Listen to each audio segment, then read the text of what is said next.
Hello, human body systems. So I'm going to give you a tutorial on how to use um, a web whiteboard app, um, which is free and it's a really useful tool. So what you're going to do is search for AWWapp.com. I will put the link also in this same folder as this assignment. So if you see whiteboard app link, click on that and it will take you to this whiteboard app. So what you need to do, if you're working in a group, one person needs to go to this website. Just pick one group member to go and create the whiteboard, okay? And then that person is going to click the invite button right here. It will create a link, which you can then share for everyone to use, the rest of your group members, okay?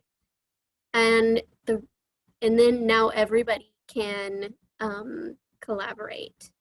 So what I have put up for you, I put up a file, a body system organizer for you to draw on. And how you do this is you go to this plus sign and click on upload image. And wherever you have your body systems organizer saved, you double click on that. And then you can just drag it. You can make it bigger if you need to, or smaller. And apparently you have to click again to not size it. All right, there. I think that's good. So hold on. Oh, I have to place the image. Click on it and then click paste image. And you can at any time use on the right hand side of the screen, if you're having trouble seeing, you can zoom in with the plus and minus signs. And then with this button that has the 4 arrows, you have to click it for pan, and then you just click the screen and drag it. So I can drag it into the middle here if I want to. And so I'm going to show you the basic tools that you should be using. First is the color wheel. Like, you're going to be using the color wheel a lot to indicate different organs or different body systems or what have you. And it comes with a variety of base colors. And if you click the plus sign here, you can also use the color wheel to choose your own pretty colors if you want. And you're probably going to want to draw with the pen, all right? And the pen looks like this normally. I'm going to hit the undo button. But you can, with this little slider, you can make it bigger. So I can make that bigger right there.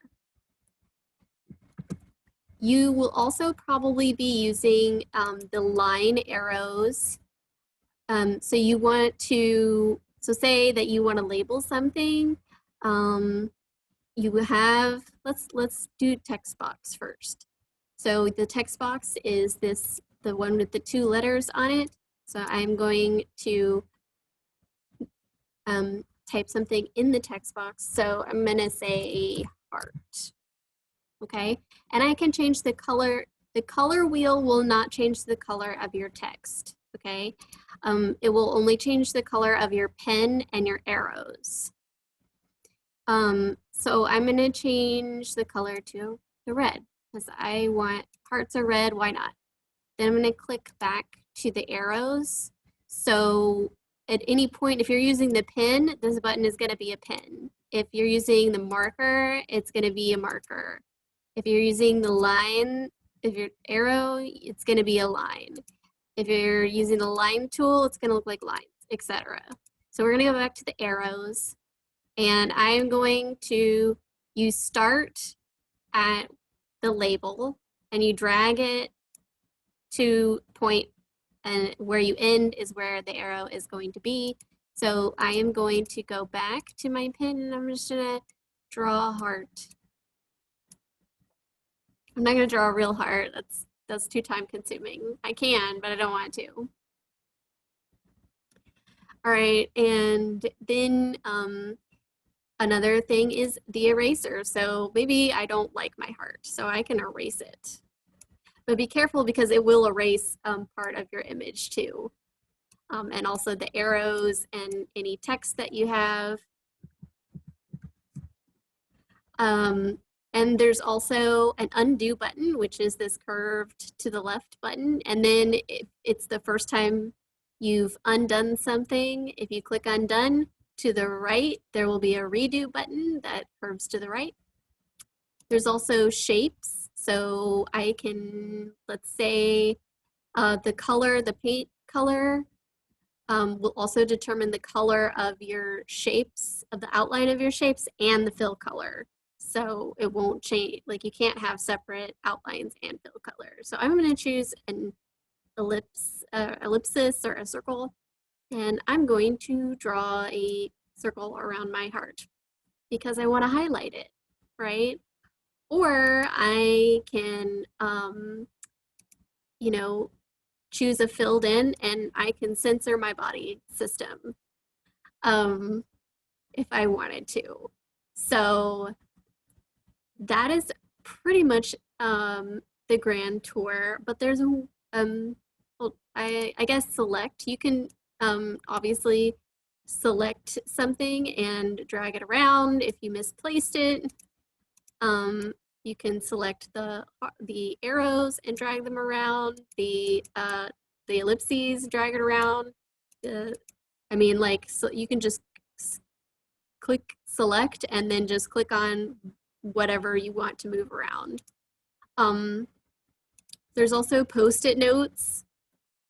I wouldn't use them. I don't find them particularly useful, but if you want to, like if you're not done with it, I guess you could have, or if you want to put like a list of things that you have to put on there, you use the post-it notes, but I think they take up too much space and I wouldn't use them, but you're more than welcome to if you really want to.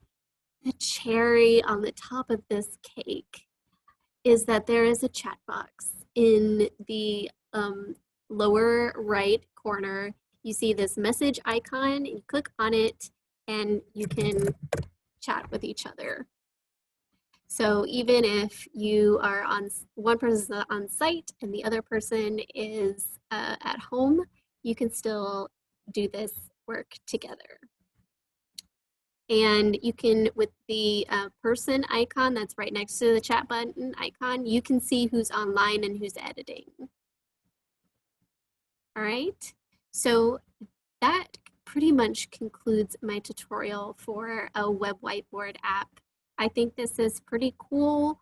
You'll automatically get the premium service, which just basically you just get no ads. Diego has confirmed for me that it works on Chromebooks, and but you'll still be able to use like all of these features, the chat box, you know, all of the features that I just showed you with the free version. So even if it says your trial is expired, don't worry about it. Yeah, and that's pretty much it. If you have any questions, please let me know or invite me to the whiteboard and I can help you out.